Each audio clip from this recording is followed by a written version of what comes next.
Selamat berjumpa kembali di rubrik Insight on Innovation.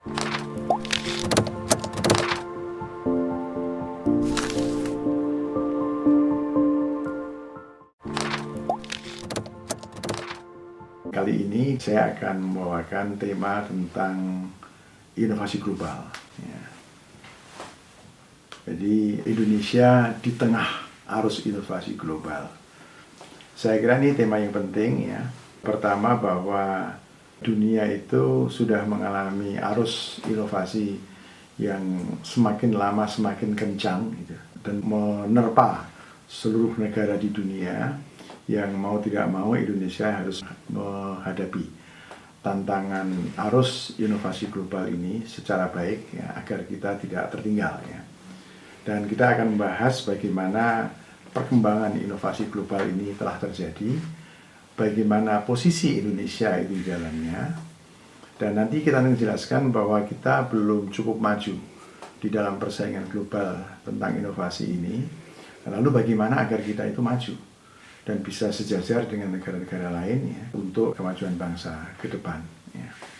Dan saya akan mengawali ini dengan menjelaskan ya sebagai faktor penggugah itu pernyataan dari Pak Presiden Jokowi ya dalam beberapa kesempatan yang terkait dengan inovasi ya. Jadi misalnya dalam pidato kenegaraan untuk memperingati kemerdekaan Indonesia 17 Agustus itu sehari sebelum hari kemerdekaan 16 Agustus tahun 2019 itu seperti biasa beliau memberikan pidato di depan anggota DPR dan MPR di Senayan, dan di situ dia menyinggung tentang pentingnya inovasi ya.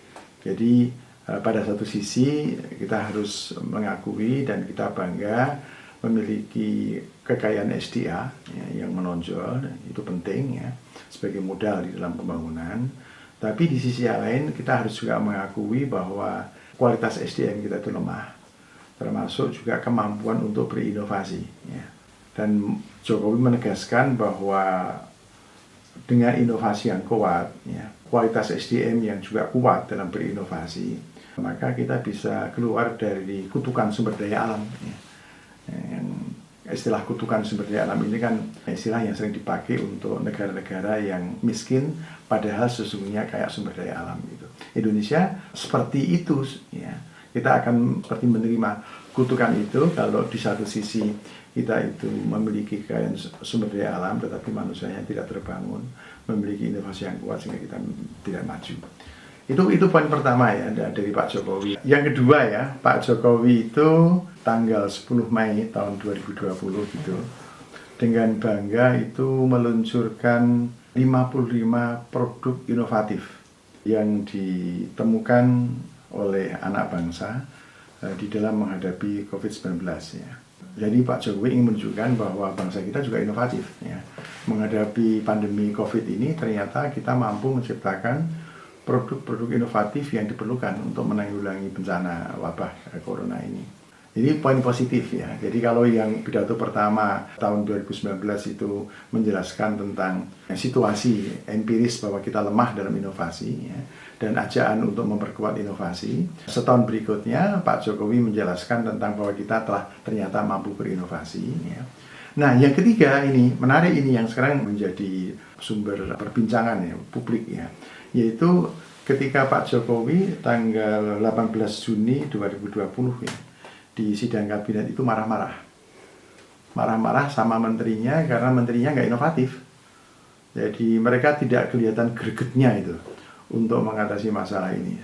Sementara Pak Jokowi inginnya kabinet itu harus cepat gitu, tanggap ya, menghadapi masalah yang banyak dengan langkah-langkah inovatif ya, untuk menunjukkan bahwa kita itu kuat ya, di dalam berinovasi ya. Kita maju gitu. Nah, ini 3 poin dari pidato Pak Jokowi yang menunjukkan bahwa inovasi itu menjadi sesuatu yang sangat penting ya. Inovasi itu menjadi sesuatu yang kunci ya, bagi kemajuan suatu bangsa ya. Itu 1 poin. Kemudian yang kedua, saya kira saya perlu menjelaskan tentang inovasi itu dalam kaitannya dengan peradaban ya. Ini relevan kalau kita berbicara tentang inovasi global ya. Jadi satu kata kunci adalah bahwa inovasi itu adalah merupakan faktor yang esensial untuk pengembangan peradaban. Ya. Jadi negara yang maju, yang mempunyai peradaban tinggi, pasti situ inovasinya juga tinggi. Nah, kalau inovasinya rendah, bangsa itu pun juga tidak akan mempunyai peradaban yang tinggi. Nah, kita melihat dalam sejarah memang seperti itu. Ya. Jauh sebelum ada yang modernisasi, ya, dunia itu kan mempunyai titik-titik ya di dunia ini yang peradabannya itu maju. Ya. Pada zaman kuno dulu ya, kita punya misalnya Mesir kuno, ya, Babilonia, ya, Mesopotamia, Yunani kuno, ya, Romawi kuno, ya, Cina kuno, ya, India kuno. Sebenarnya orang Indonesia pun juga punya warisan sejarah Jawa kuno juga. Ya. Yang artefak budayanya itu masih bisa kita lihat sampai sekarang ya, seperti Sphinx atau piramid di Mesir, kemudian juga Taj Mahal di India, ya, Great Wall di Cina. Gitu. Kalau di Indonesia kita punya Borobudur, Prambanan yang menunjukkan bahwa orang Indonesia tempo dulu itu mempunyai suatu kemampuan arsitek yang sudah tinggi, seperti juga Mesir dengan piramid itu menunjukkan kemampuan arsitek mereka yang tinggi. Artinya bangsa yang maju, ya, yang memiliki peradaban tinggi, pasti di situ ada inovasi yang maju. Itu kalau kita menoleh kepada peradaban kuno.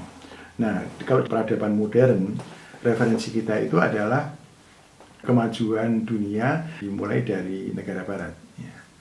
Jadi negara barat itu mengalami kemajuan di dalam hal teknologi, nantinya kemudian dalam pertumbuhan ekonomi, itu setelah mereka lepas dari yang namanya abad kegelapan, the dark age. Ya. Jadi Eropa pernah gelap ya, pada abad pertengahan ya, karena masyarakat itu dikuasai oleh dogma-dogma agama yang kaku. Ya. Jadi agama Kristen yang dominan di Eropa ketika itu ya, sangat ortodoks di dalam pemahaman keagamaannya. Tetapi secara politik mereka sangat powerful. Jadi kerajaan itu di bawah pengaruh gereja yang sangat kuat. Nah, gereja yang ortodoks ini kemudian menjadi anti terhadap inovasi, anti terhadap ilmu pengetahuan. Sehingga ketika muncul teori-teori yang bertentangan dengan Alkitab, mereka tentang itu. Satu contoh misalnya Galileo itu yang mempunyai teori tentang bumi itu mengelilingi matahari, bukan matahari yang mengelilingi bumi. Itu dianggap bertentangan dengan prinsip gereja, bertentangan dengan kitab suci mereka, dan kemudian Galileo diadili.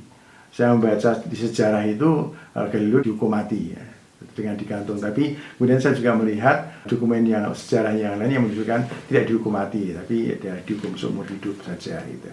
Tapi apapun, bahwa poinnya adalah di sini gereja bersifat anti terhadap pengetahuan, anti terhadap inovasi.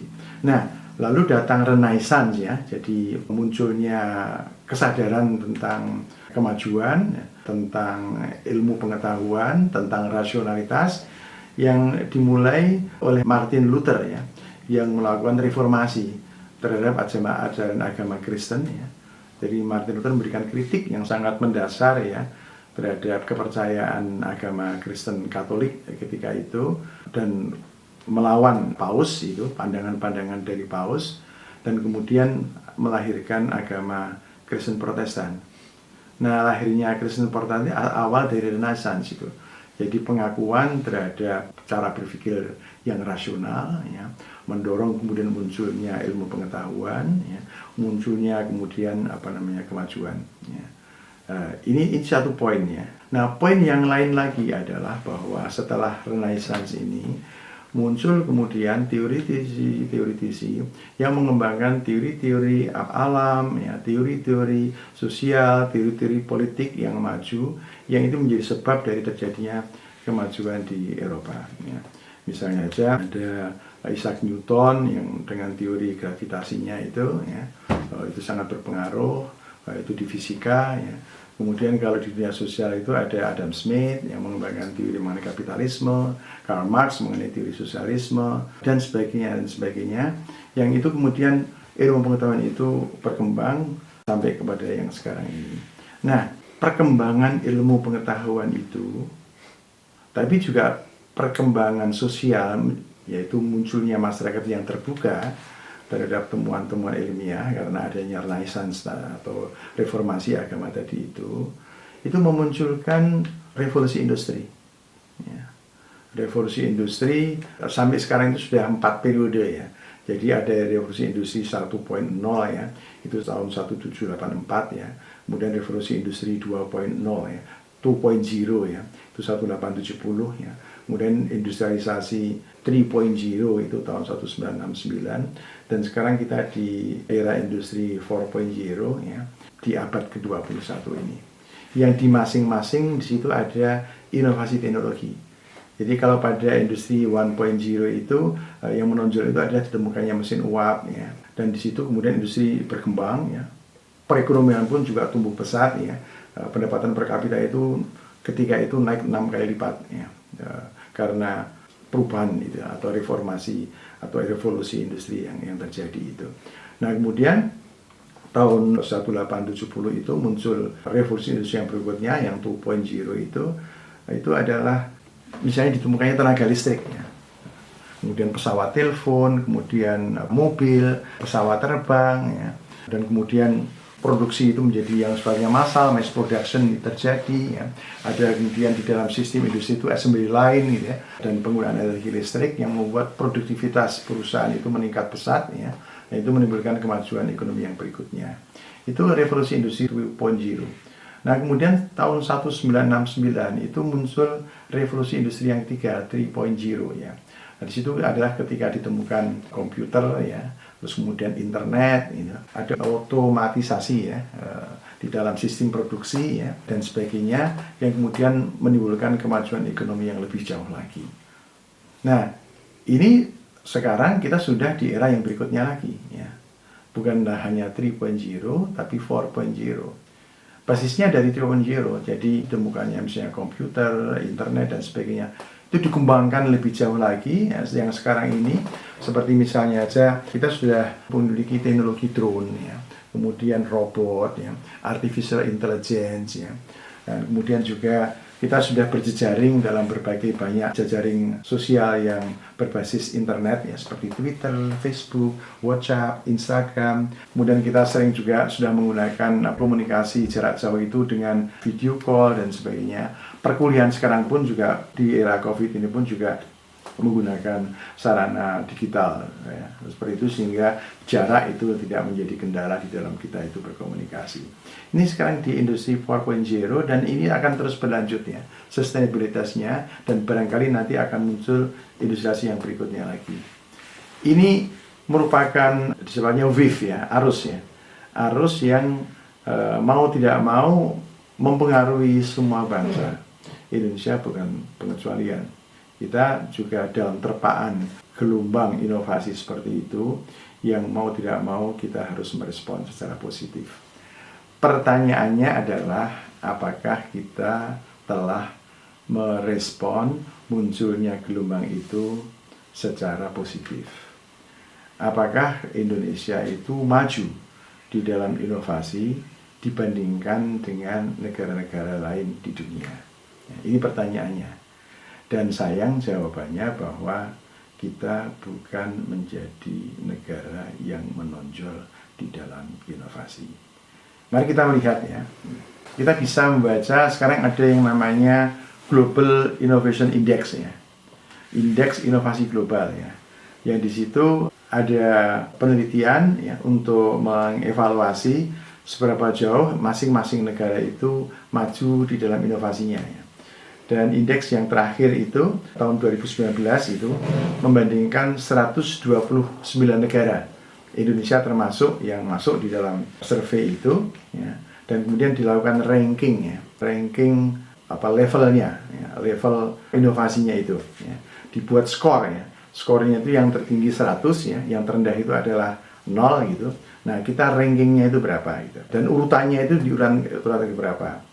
Nah, ternyata ya kita itu masih di urutan 71 dari 129 negara. Nah, sekarang kalau dari 129 negara itu kita cari titik tengahnya ya, medianya ya.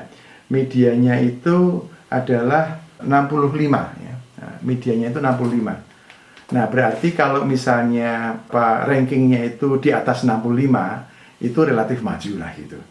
Tapi kalau di bawah 65, itu terbelakang.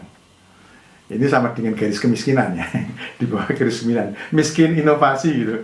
Dan sepertinya Indonesia masih termasuk miskin inovasi, karena ranking kita itu masih di bawah 65, jadi kita di ranking 85. Ya. Di kalangan negara-negara ASEAN, ya, kita itu hanya lebih tinggi dari Kamboja. Kamboja itu 98. Ya. Itu udah mendekati 100 itu, jadi betul-betul rendah ya. Nah, kemudian yang lebih rendah lagi itu adalah Myanmar sama Laos, itu lebih rendah. Tapi di luar itu ya lebih tinggi dari Indonesia, di atas garis kemiskinan itu. Yang persis di atas garis kemiskinan itu Filipina, itu ranking 54 gitu. Kemudian Thailand itu lebih tinggi lagi, rankingnya itu 43. Kemudian Vietnam itu ranking 52, Malaysia itu 35. Negara ASEAN yang tertinggi itu adalah Singapura.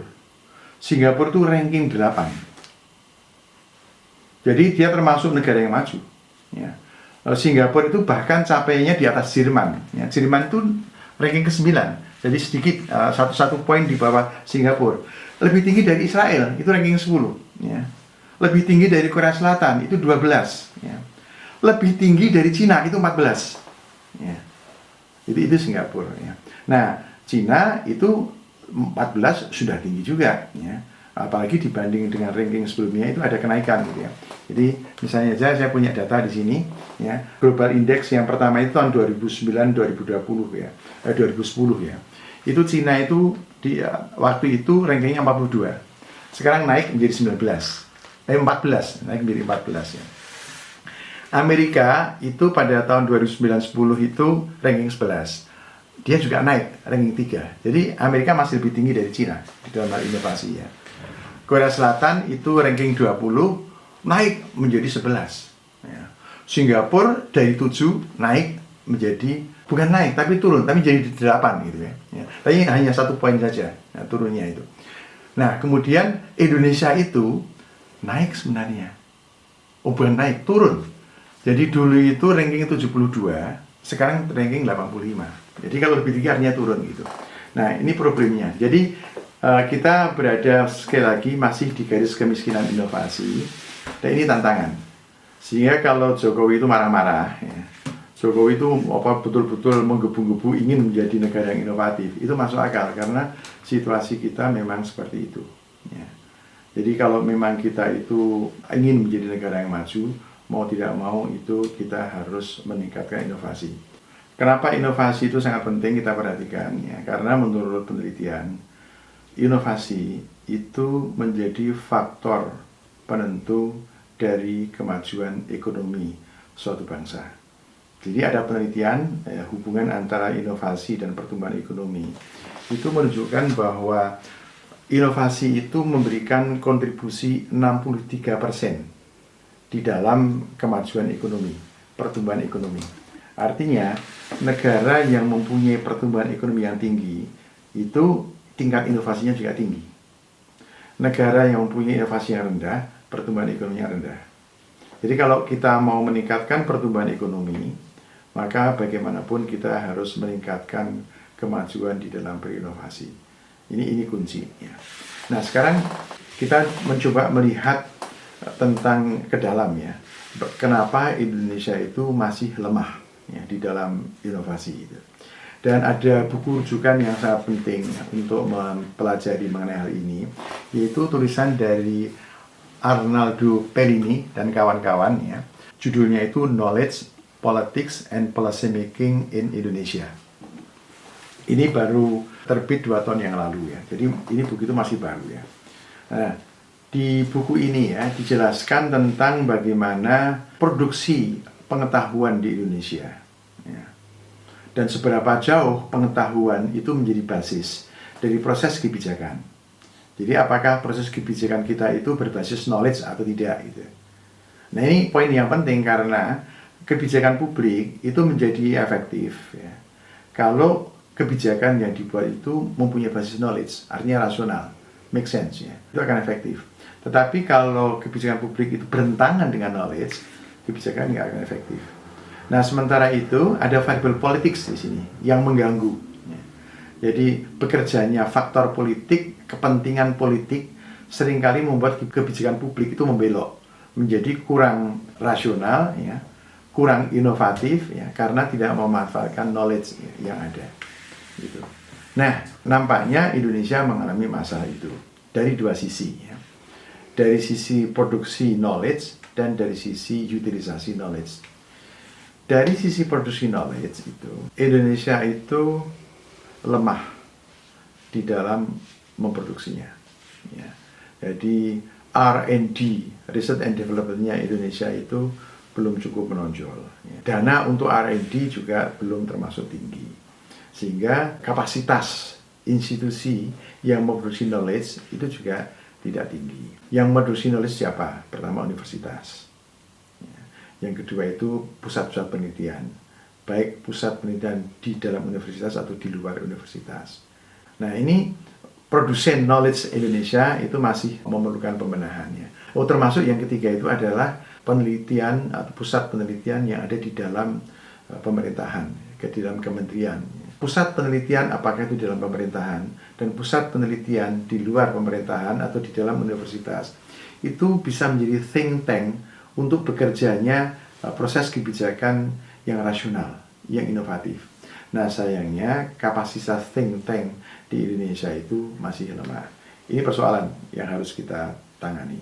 Bagaimana meningkatkan kualitas dari produsen knowledge di Indonesia itu.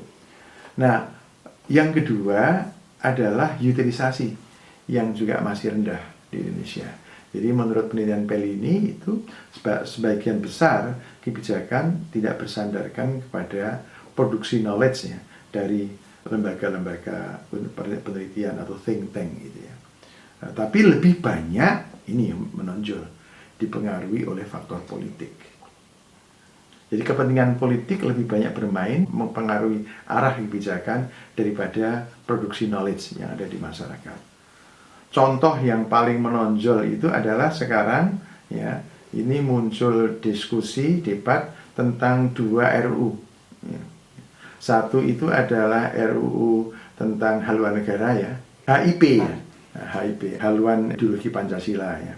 Dan kemudian yang sekarang juga menjadi sumber perbincangan di publik itu adalah diputuskannya oleh DPR untuk menunda pembahasan terhadap rancangan undang-undang kekerasan seksual. Ya.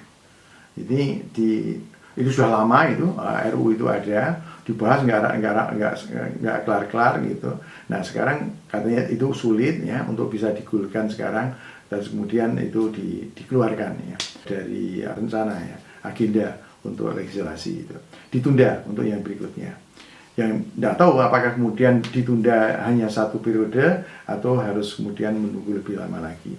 Ya. Nah, kenapa seperti ini terjadi? Karena tadi faktor politik tadi yang berbicara. Nilai-nilai politik itu lebih menonjol daripada nilai-nilai rasionalitas gitu.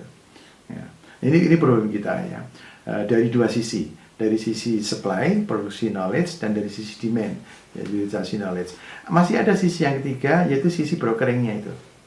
Jadi proses transformasi knowledge atau pengetahuan dari produsen ke konsumen itu akan lancar kalau ada jembatan yang mulus, ya, untuk lewatnya pengetahuan itu. Nah, jembatan itu mulus kalau ada kekuatan brokering, ya, yang kuat untuk menjembatani dari produsen ke konsumen. Jadi brokernya itu bisa penasihat, eksekutif, ya, bisa orang dari luar eksekutif, mungkin itu orang NGO, itu intelektual yang mampu menjembatani, ya, produksi knowledge yang memakai bahasa ilmiah yang mungkin kurang dapat dipahami ke dalam suatu bahasa yang lebih membumi sehingga mudah ditangkap dan kemudian menimbulkan dorongan yang kuat dari pengambil kebijakan untuk mengadopsi pengetahuan itu. Nah, brokering nggak berjalan. Jadi karena tiga sisi itu lemah, maka kemudian kapasitas inovasi Indonesia itu lemah. Nah, karena itu poinnya di sini adalah bahwa pertama, ya, bahwa inovasi itu menjadi faktor yang penting bagi kemajuan bangsa. Kalau kita ingin maju, maka inovasi kita haruslah kuat. Yang kedua, secara empiris kita masih tertinggal di dalam tingkat inovasi dibanding bangsa-bangsa yang lain. Tadi kita menyebut bahwa kita masih berjubah garis kemiskinan inovasi. Ini poin yang kedua. Dan yang ketiga, adanya situasi seperti ini karena kita mempunyai masalah yang sistemik, yaitu lemah dari sisi demand, lemah dari sisi supply, dan lemah dari sisi yang di tengah, yaitu brokeringnya itu. Sehingga kita perlu memperkuat kapasitas berinovasi, menciptakan ilmu pengetahuan yang inovatif, dan kita perlu memperkuat kapasitas dari pemerintah untuk dapat mengadopsi pengetahuan yang inovatif itu untuk melakukan inovasi kebijakan. Dan agar ini terjadi, maka brokering yang menjembatani supply dan demand itu harus cukup kuat. Sehingga proses transformasi dari produksi pengetahuan ke konsumsi pengetahuan itu berjalan lancar, sehingga speed of innovation, kecepatan inovasi di Indonesia itu bisa meningkat, dan kita bisa mengejar ketertinggalan kita dengan bangsa-bangsa yang lain, dan kita menjadi ke depan itu bangsa yang lebih inovatif. Oke. Satu hal saya kira, tadi saya akan menyebut tentang politik ya. Jadi faktor politik itu bisa menjadi faktor penghambat, padahal sebenarnya politik itu kalau kondusif bisa menjadi faktor pendorong bagi munculnya inovasi. Dekat dengan politik itu adalah ideologi. Ideologi bisa berfungsi positif, bisa juga negatif ya. Kalau misalnya dikembalikan ke Renaissance tadi itu, agama Katolik tempo dulu itu pernah menjadi penghambat untuk adanya inovasi di Barat. Tetapi dengan adanya reformasi agama di sana, agama Kristen itu justru menjadi pendorong untuk adanya inovasi dan revolusi teknologi di sana dan kemajuan peradaban di Barat. Nah, di Indonesia pun saya kira kita bisa melihat yang seperti itu, yaitu bagaimana ideologi termasuk agama itu memberi warna terhadap proses inovasi di Indonesia atau di dunia. Ya, baik, sampai jumpa di episode berikutnya. Terima kasih.